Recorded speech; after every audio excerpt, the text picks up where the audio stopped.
Alright guys, I figured it was time to make a video of me loading finally. So now you can see both my hands, bench, yada yada. I got the camera on my chest, so it's gonna be kind of shaky.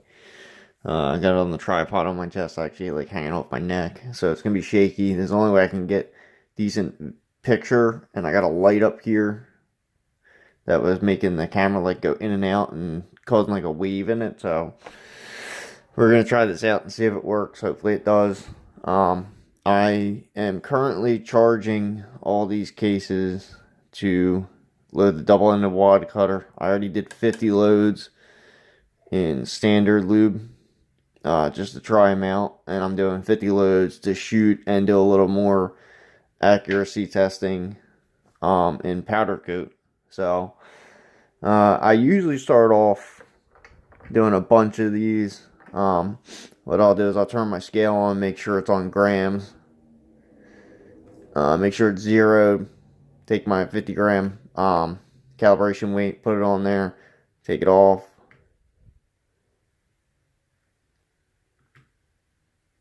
and I'll usually do that like 4 or 5 times to make sure it gives me an accurate weight every time, and to see how fast it gets to 50. So I know if I'm being a little bit anxious. Alright, so it's on grains, and I've already thrown a couple charges here. This charge was no good, so it's going back in. I'm going to put this loading block on my lap like I had it before, so it's out of the way. So, completely empty, right? Up here. Make sure it's empty. Knock everything over on my bench again. Now this case was sitting upside down because this was the case that was supposed to be charged with that charge that was in there. That was not correct, so we're going to tear it, make sure it's zero. I like to be redundant with this stuff and make sure I'm right. Now I already have this set up to charge, so dump my charge. For some reason the unique doesn't really meter through that well. 14.5, I'll let that go. 14.6, alright, good. So it's supposed to be 14.6. You're not going to see it. I can see the primer or the flash hole, so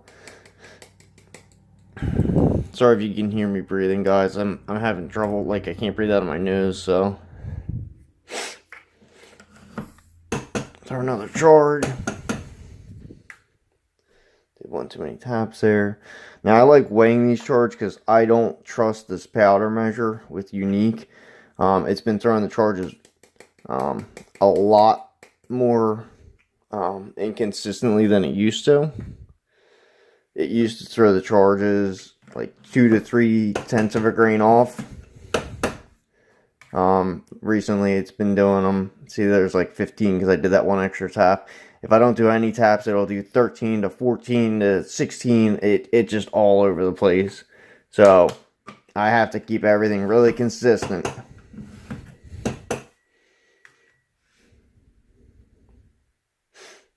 See how the scale kind of fluctuates. I don't really like that, but it is what it is, I guess, right? I think it's time for a new scale. So there's another charge case, and I'm placing them right here next to my lubricizer. Next, they get a bolt put on them, and the bolt's seated.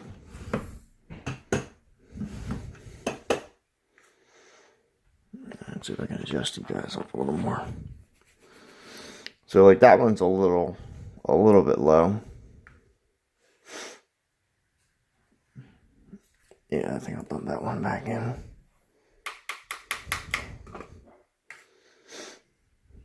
Make sure we go back to zero.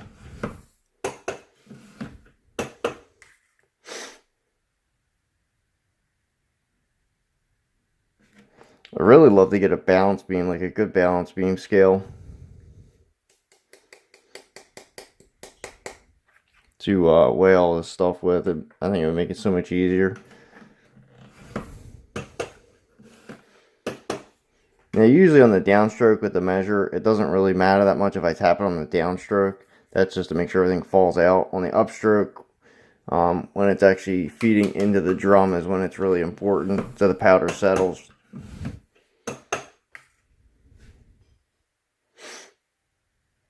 Why is it throwing weird?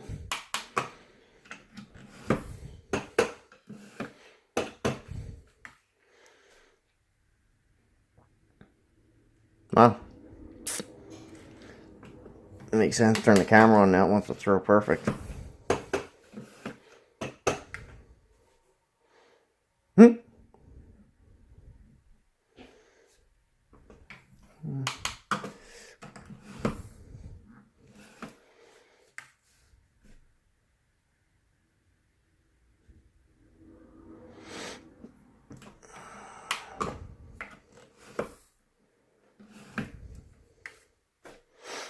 See, if you don't tap it, it doesn't settle the powder that well.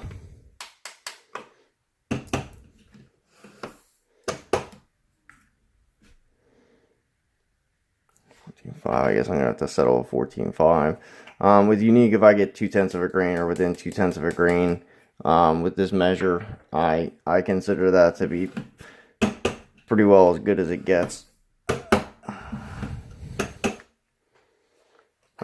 I don't expect it to be 1/10 of a grain accuracy every throw. I think I'd be a little crazy if I expected that, to be honest with you. With unique, at least. Some other powders don't meter as well. Some do. It's the nature of powder throwers, or whatever they're called.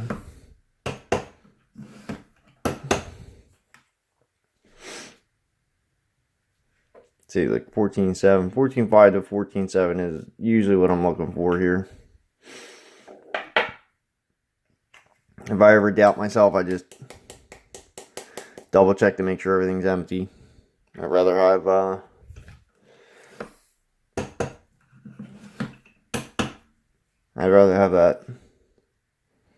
that memory in the back of my head saying, yeah, I tapped that case on the bench before I put powder in it, knowing it was empty. Instead of being like, oh, well, I know there's powder in it, and not dumping it on the bench and throwing a double charge.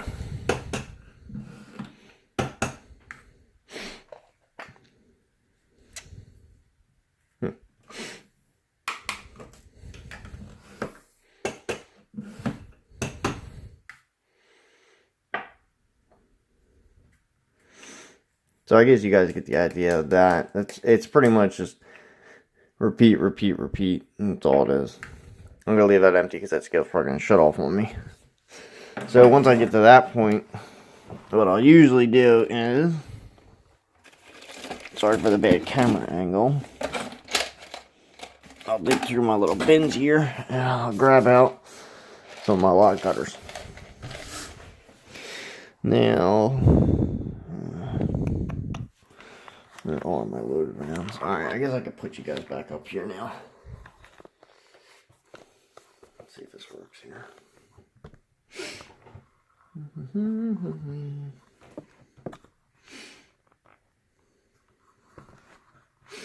So I can't see the camera, so please excuse that.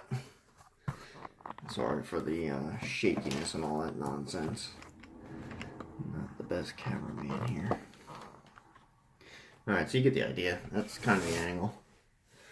Let's see if I can find one of my loaded ones real quick. Because usually how I set this up is I'll usually take a loaded guy, stick it in the shell holder, back my seating die out. As far as crimp, I should be fairly well there with the crimp. I'll hold down the lever, make sure it's against the stops, and just run the seating die, or the seating stem down rather. That should get me fairly close. Now these bullets, they have two different sides to them. Let's see if you can see it better on this one. So this one side right here has the sprue that's cut, and this is technically the base. In the mold you can see the parting line. Hopefully you can see that parting line right there. Now what I do with this is I put this with the parting line and no sprue cut. I face that down, so that's technically the base of the bullet.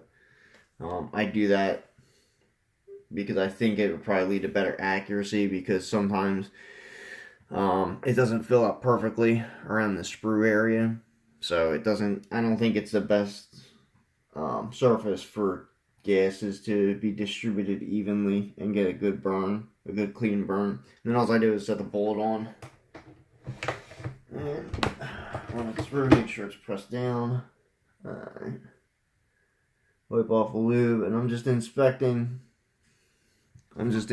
around this edge right here to make sure that I'm in the crimp groove and that there's no lead shaved or anything weird like that. And that one's going to go in my little bin that I have all my other ones in, because that's the last standard lube one I have. And the rest of these are all going to be powder coated. So powder coat ones are the same deal. It's just a little bit harder on the powder coat ones to see which side the sprue was cut on. I don't know if you'll be able to see it on the video. You can kind of see that little circle in the center versus this side. Get the reflection on it. Now this is powder coated black. This is one coat, size 458. I think it's 458. There's my mic cap.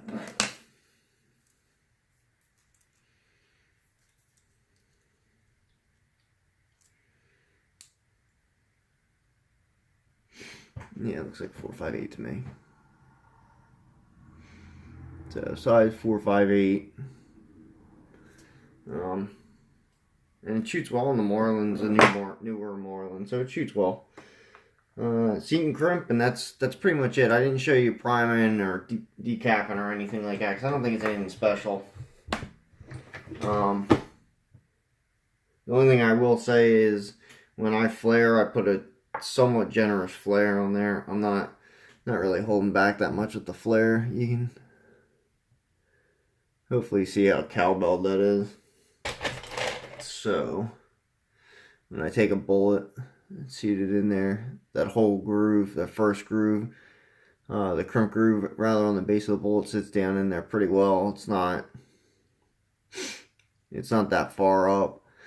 I'm probably gonna load, I think I got like 80 pieces of brass left or something like that, so I might load about 80 pieces of these total, because they are really fun to shoot and I do enjoy them. So I think I'm gonna get on with that, and I'll upload this to YouTube. I'm working Saturday, so I probably won't be able to shoot this weekend. I was hoping to get out Saturday or Sunday, but we'll see what happens. I just wanted to make this video real quick and show you guys what I usually do. So hope you enjoyed it. If you have any questions or anything like that, make sure you post them.